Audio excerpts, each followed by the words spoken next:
ایک ایسے واقعے کا ذکر کروں، ایک ایسے قصے کا کہ جسے قرآن نے احسن القصص کہا۔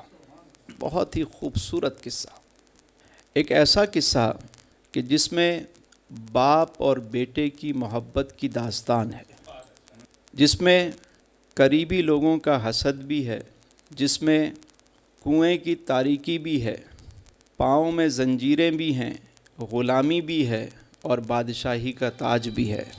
ایک ایسا واقعہ کہ جس میں عورتوں کا مکر بھی ہے، ان کی چال بازی بھی ہے، اور ایک ایسا واقعہ کہ جس کے اندر ظلم کرنے کے بعد معاف کرنے کا جذبہ بھی ہے، جس میں شوق لقاء بھی ہے اور جس میں عطا ہی عطا بھی ہے، جس میں معاشرت اور معیشت کے حوالے سے بھی بہت سارے راز ہیں۔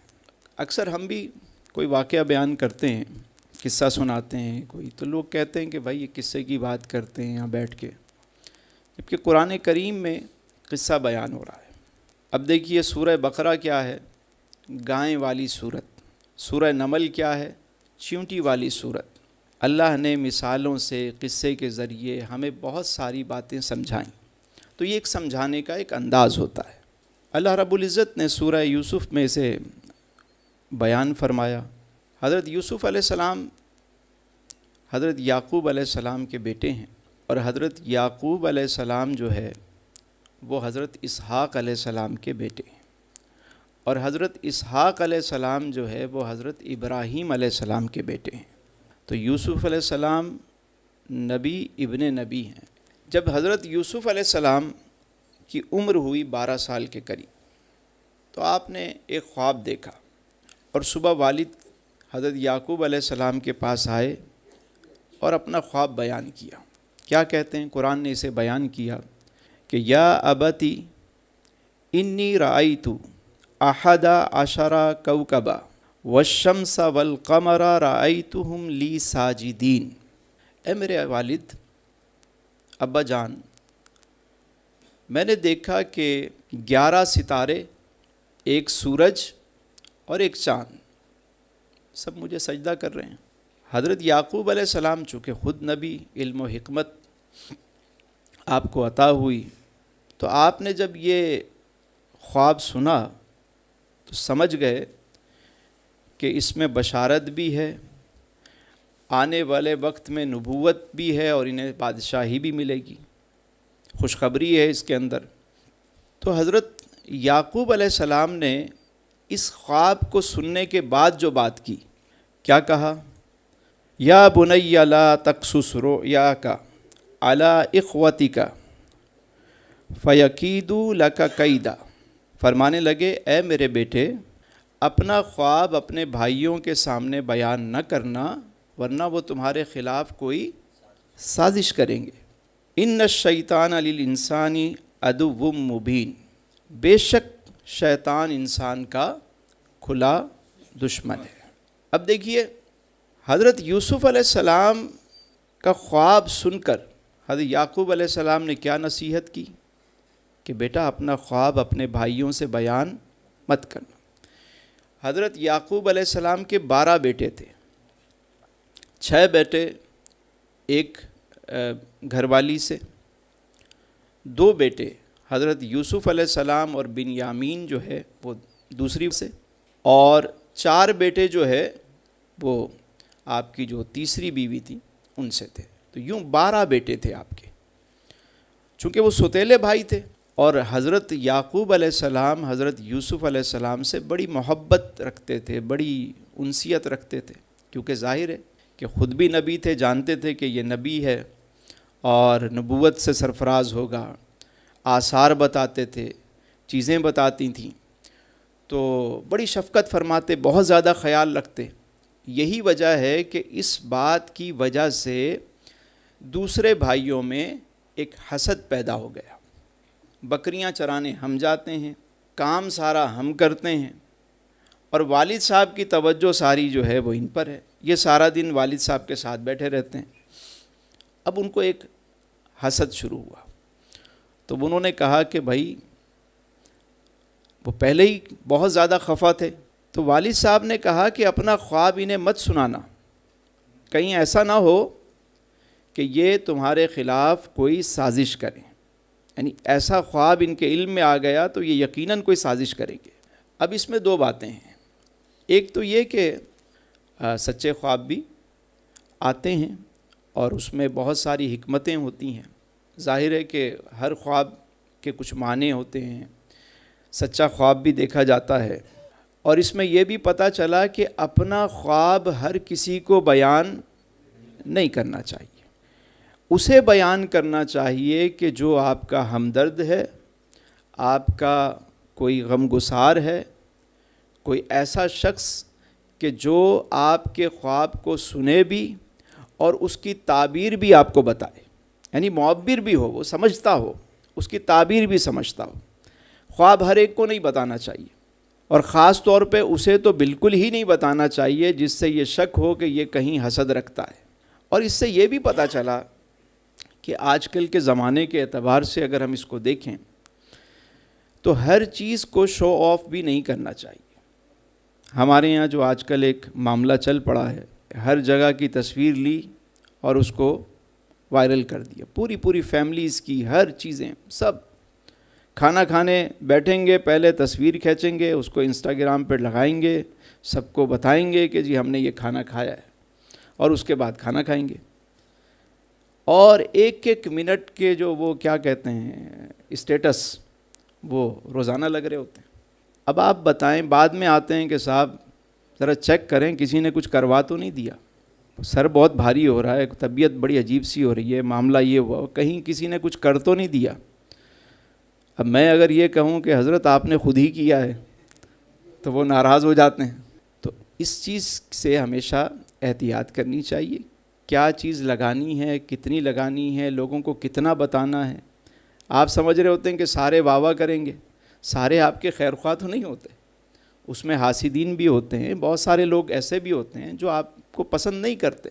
تو ہر چیز ہر ایک کو نہیں بتانی چاہیے، بلکہ بہت کوئی قریبی بھی ہے اور وہ اگر آپ سے حسد رکھتا ہے تو اس سے بھی ذرا احتیاط کرنی چاہیے۔ تو حضرت یعقوب علیہ السلام نے منع فرمایا کہ اپنا خواب اپنے بھائیوں کو مت بتانا۔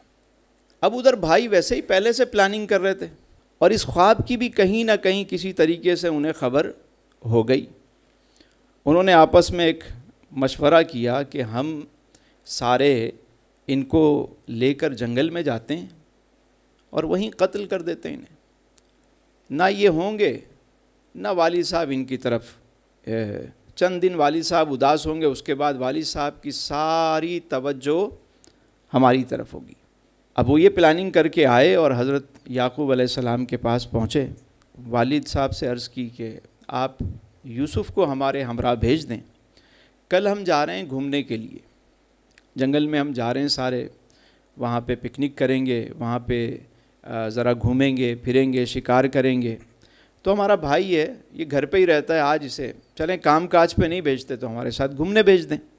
حضرت یعقوب علیہ السلام نے جب ان کی بات سنی تو فرمایا تمہیں پتہ ہے میں اس سے بہت زیادہ پیار کرتا ہوں، تم اسے لے جاؤ گے تو میں ان کے بغیر رہ نہیں پاتا، اور کہیں ایسا نہ ہو کہ تم اپنے کھیل کود میں مصروف ہو اور اسے کوئی بھیڑیا کھا جائے۔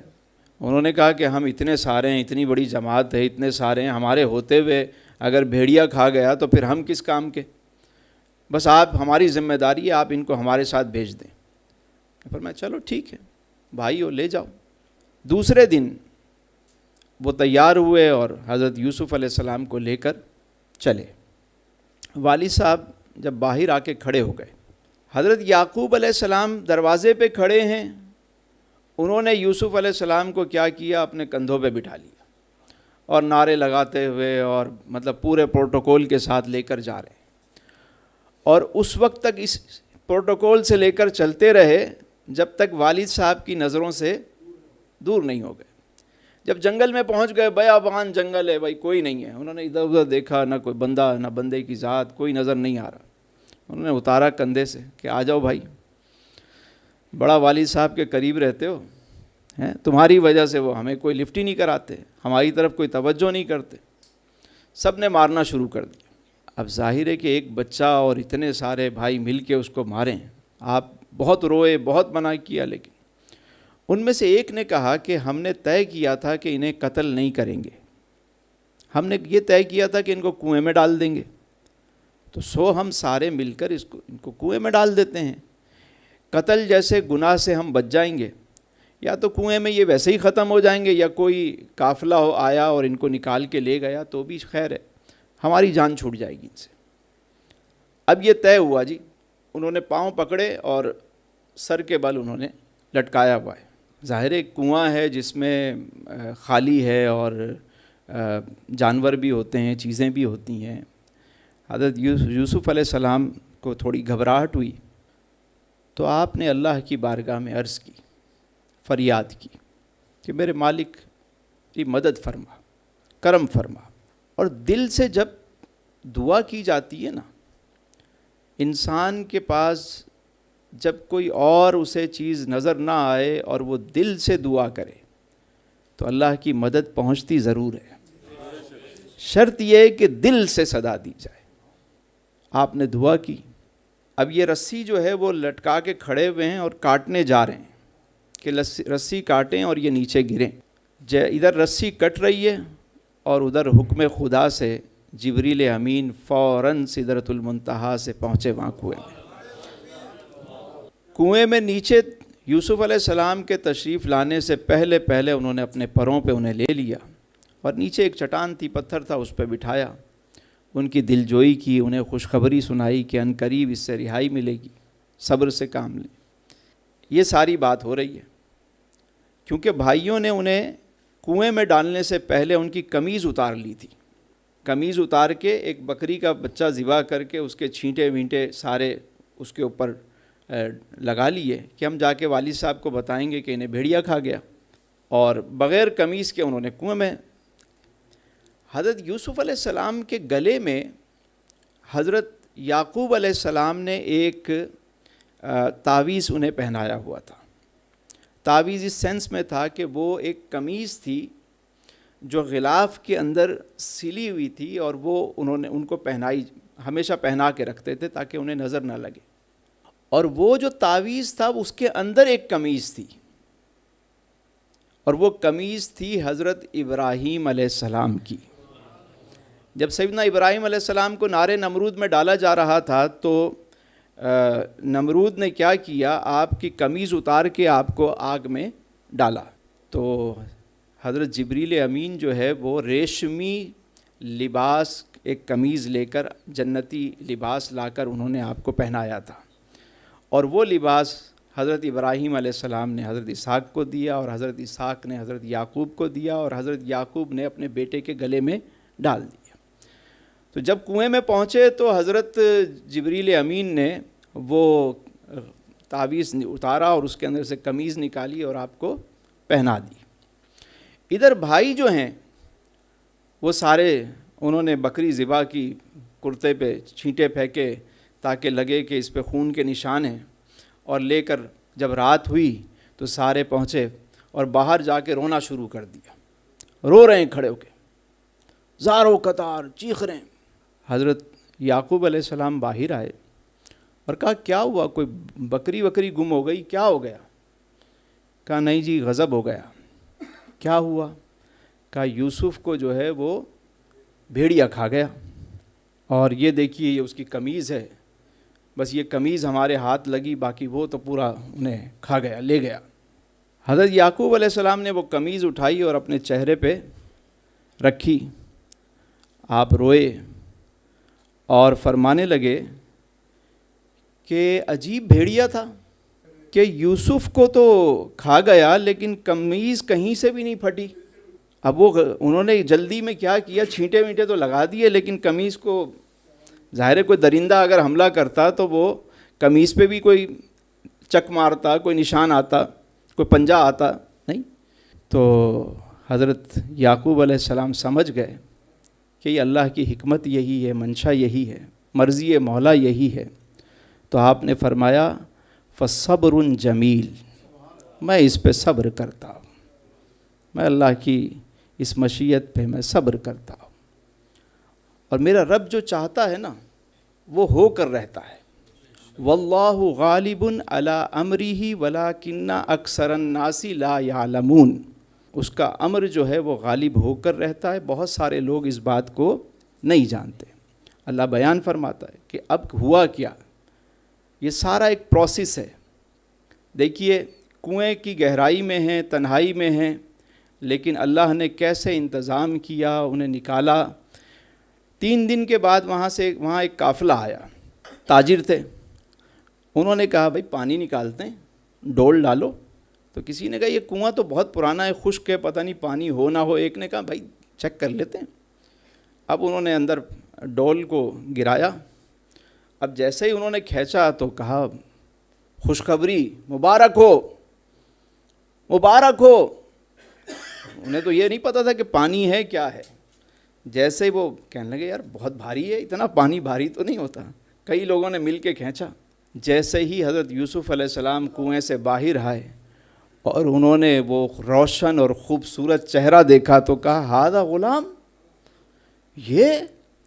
یہ کیسا انعام ملا، بڑے خوش ہوئے۔ اتنے میں ان کے بھائی بھی، وہ ظاہر ہے کہ ادھر دن بھر نظر رکھتے تھے کہ یہاں ہو کیا رہا ہے، تو ایک بھائی آ گیا، اس نے باقیوں کو بھی بلا لیا۔ انہوں نے کہا بھائی یہ تو ہمارا غلام ہے، بھاگا ہوا غلام ہے، یہ تو ہمارے یہاں سے بھاگ گیا تھا، ہمارا غلام ہے۔ انہوں نے کہا بھائی ہمیں ملا ہے کنویں سے۔ کہا بھائی پیسے دو گے تو ہم تمہیں دیں گے۔ انہوں نے بڑی سستی قیمت میں سوداگروں کے ہاتھوں بھائی کو بیچ دیا۔ اب یوسف علیہ السلام یہ درد بھی سہ رہے ہیں کہ بھائی ان کے سامنے یہ کہہ رہے ہیں کہ یہ غلام ہے، ہمارا بھاگا ہوا غلام ہے۔ یہ درد بھی سہ رہے ہیں، کنویں میں بھی آپ تھے، وہاں سے نکالے گئے، آپ کے سامنے وہ سوداگر آپ کو لے کے جا رہے ہیں۔ انہوں نے کہا بھائی ایک کام ہے، ایک شرط پہ ہم آپ کو دیتے ہیں کہ آپ ان کو یہاں سے دور کہیں لے جا کے بیچ دیں، ہمیں کوئی مسئلہ نہیں، مگر یہاں قریب میں نہیں بیچیے گا۔ مگر ٹھیک ہے ہم تو مصر جا رہے ہیں، وہیں جا کے بیچیں گے۔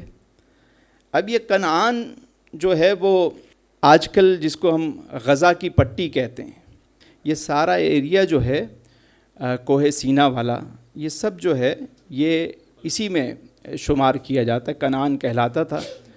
اور پہلے یہ نہر سوئس تو نہیں تھی، سوئس کینال نہیں تھی، تو لوگ افریقہ سے اوپر سے گھوم کے جاتے تھے۔ ہاں خشکی کا راستہ تھا یہاں سے مصر جانے کا، جہاں سے یہ تاجر جو ہے وہ آپ کو لے کر مصر کی طرف روانہ ہوئے۔ تو راستے میں حضرت یوسف علیہ السلام کی والدہ کی قبر بھی تھی۔ اب جیسے ہی انہیں وہ نظر آئی تو وہ بلک بلک کر روئے کہ والد کی بھی جدائی، ماں کی قبر کے پاس سے گزرے تو وہاں بھی حالت غیر ہوئی۔ آپ کو لے کر وہ قافلہ مصر پہنچ گیا۔ مصر جا کر انہوں نے انہیں غسل کرایا، نئے کپڑے پہنائے۔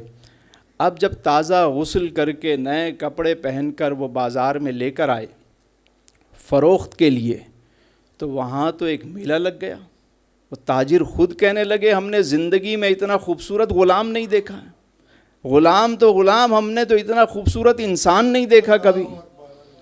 لوگ جمع ہونا شروع ہو گئے۔ اب بولیاں لگیں، کسی نے کہا بھائی اتنے لے لو، کسی نے کہا اتنے لے لو۔ اب وہ سوداگر بھی سمجھ گئے کہ ایسا مال تو ہمارے پاس قسمت سے آیا ہے، سستی قیمت پہ تو ہم نہیں بیچیں گے۔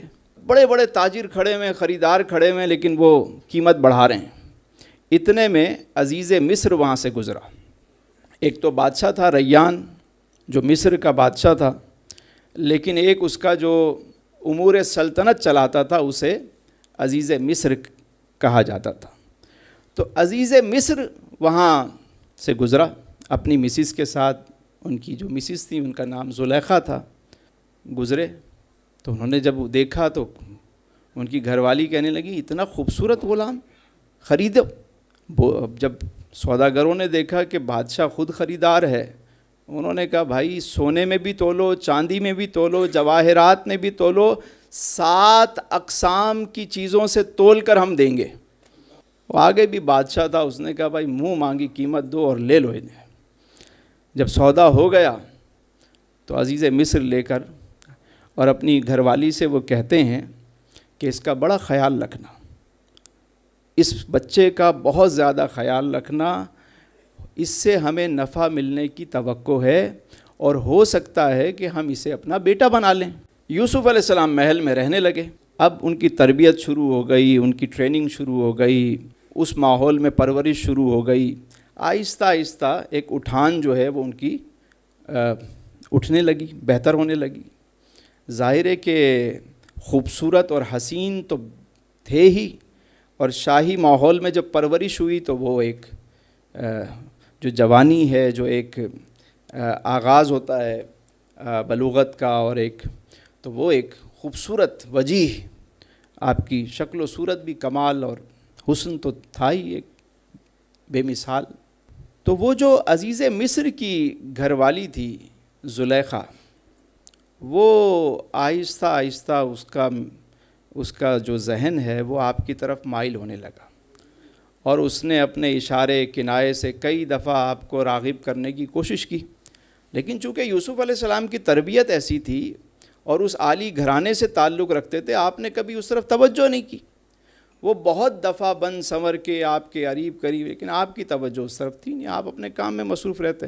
بالآخر اس ماحول میں رہتے ہوئے جب کافی سال ہو گئے اور آپ تقریباً کوئی 19-20 سال کی عمر میں پہنچے، زلیخا نے ایک الگ سے ایک محل بنوایا، اور ایک دن آپ کو لے کر کہا کہ آؤ، یہ جو نیا گھر بنایا ہے اس کو ذرا دیکھتے ہیں۔ آپ ساتھ چل دیے، تشریف لے گئے ساتھ۔ اب جیسے ہی وہاں پہنچے تو وہ گھر اس اسٹائل سے تھا کہ ایک دروازے سے جیسے انٹر ہوتے، جیسے ہی آپ انٹر ہوئے تو وہ دروازہ لاک اور اس پہ قفل لگ گیا۔ دوسرا دروازہ، پھر اس کے بعد تیسرا، چوتھا، یوں آگے بڑھتے رہے، اور آگے ایک بہت بڑا بیڈ روم تھا، بیڈ لگا ہوا تھا اور ایک سجا سنورا کمرہ۔ جب وہاں آپ پہنچے تو وہاں بھی کنڈی لگ گئی اور تالا لگ گیا دروازے پہ۔ تو زلیخا نے آپ کا ہاتھ جو ہے وہ پکڑ لیا اور اپنا ارادہ آپ پہ ظاہر کیا۔ تو حضرت یوسف علیہ السلام نے کہا، میں اللہ کی پناہ مانگتا ہوں اس فعل سے بھی اور اس ارادے سے بھی، اور فرمانے لگے کہ میں اس شخص کے ساتھ کیسے بے وفائی کر سکتا ہوں جس نے مجھے خریدا، میری پرورش کی، اپنے گھر میں رکھا، میری تربیت کی، میں ایسا کیسے کر سکتا ہوں۔ بہت سمجھانے کی کوشش کی انہیں، لیکن وہ اپنے جو ہے وہ جنون میں تھیں، نہ مانی۔ تو حضرت یوسف علیہ السلام یہ جانتے دیکھ رہے تھے کہ تالے لگے ہوئے ہیں، دروازے بند ہیں، باوجود اس کے آپ نے باہر کی جانب دوڑ لگا دی۔ جیسے ہی آپ دروازے کی طرف دوڑے، اس نے پیچھے سے آپ کا دامن پکڑ لیا، قمیض آپ کی پیچھے سے پکڑ لی اور وہ پھٹ بھی گئی، لیکن آپ اس کی پرواہ کیے بغیر جیسے ہی دروازے کے پاس پہنچے، قدرت خدا کی دیکھیے کہ دروازے خود بخود کھلنا شروع ہو گئے، سارے کھلتے گئے، یہاں تک کہ آپ باہر آئے۔ جیسے ہی باہر آئے تو عزیز مصر سامنے کھڑا ہوا ہے، زلیخا بھی پیچھے آ گئی۔ اب اس عورت نے جب دیکھا کہ بادشاہ سامنے ہی ہے تو وہ کہنے لگیں کہ اس شخص کو کیا سزا دی جائے گی جو آپ کی بیوی کو غلط نگاہ سے دیکھے اور اس پہ ہاتھ ڈالنے کی، اس کی عزت پہ کوشش کرے۔ یعنی اب اس نے فوراً ایک چال چلی۔ حضرت یوسف علیہ السلام نے سارا واقعہ بیان کیا کہ بھئی ایسا واقعہ نہیں تھا، یہ ہے معاملہ، یہ مجھے خود لے کر گئی اور یہ ساری چیز ہوئی، میں ایسا سوچ بھی نہیں سکتا۔ تو بادشاہ نے کہا کہ تمہارے پاس کوئی گواہ ہے؟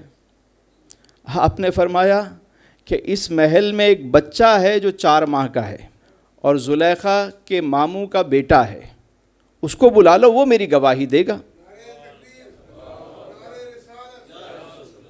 بادشاہ کہنے لگا بھئی 4 ماہ کا بچہ کوئی گواہی دے گا؟ آپ نے فرمایا بلا لو، اللہ تعالیٰ کے حکم سے وہ میری گواہی دے گا۔ بچے کو جب لایا گیا تو بچے نے فصیح زبان میں کہا کہ اگر کرتا، یوسف علیہ السلام کا کرتا اگر آگے سے پھٹا ہے تو آپ گناہ گار ہیں، اور اگر پیچھے سے پھٹا ہے تو یہ خاتون جھوٹ بول رہی ہے۔ تو جب چیک کیا گیا تو آپ کا کرتا پیچھے سے پھٹا ہوا تھا۔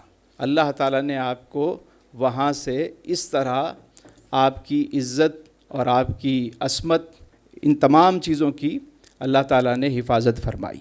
اب دیکھیے کہ گناہ کا موقع ملنے کے باوجود، یعنی بسا اوقات جب انسان کسی اچھے ماحول میں آنا شروع کرتا ہے، بعض لوگ تو وہ ہوتے ہیں جو خود گناہ کی تلاش میں پھر رہے ہوتے ہیں کہ کہیں نہ کہیں جا کے منہ ماریں، لیکن جب بندہ اس راہ پہ آتا ہے نا تو پھر یوں سمجھیں کہ بسا اوقات ایسا بھی ہوتا ہے کہ اس کے لیے اس طرح کے مواقع پیدا ہو جاتے ہیں کہ وہ خود تو نہیں چاہتا، لیکن وہ کسی ایسی جگہ پھنس گیا کہ جہاں اس طرح کا ماحول بن گیا اب اس کے لیے۔ تو ان تمام لوگوں کے لیے حضرت یوسف علیہ السلام کی سیرت اور یہ واقعہ جو ہے وہ مشعل راہ ہے۔ بسا اوقات یہ ہو جاتا ہے، اس طرح ہو جاتا ہے کہ ایک انسان مذہبی ہے، دیندار ہے، وہ خود سے کہیں نہیں جاتا غلط جگہوں پہ، کوئی اس طرح کی اس کی سوچ بھی نہیں ہے، لیکن کبھی اس پہ خود اس طرح کی دعوت جو ہے وہ مسلط کر دی جاتی ہے۔ یعنی وہ مذہبی آدمی ہے، نیک آدمی ہے، وہ باکردار آدمی ہے، وہ نہیں چاہتا، لیکن ایسا موقع ہو گیا، اور یہی آزمائش کی گھڑی ہوتی ہے۔ یعنی یوں سمجھیں کہ جس کی تنہائی پاک ہے وہ حقیقت میں پاک ہے۔ یہ ایک فارمولہ ہے کہ جو ہم جب تنہائی میں ہوتے ہیں، اکیلے میں ہوتے ہیں، جو دیکھتے ہیں، جو سوچتے ہیں، وہ اصل میں ہم ہوتے ہیں۔ حضرت یوسف علیہ السلام کو پتہ تھا کہ دروازے پہ تالے ہیں، سب کچھ ہے، کوئی نہیں دیکھ رہا، لیکن میرا رب دیکھ رہا ہے، اور رب ہی سے مدد چاہی پھر آپ نے۔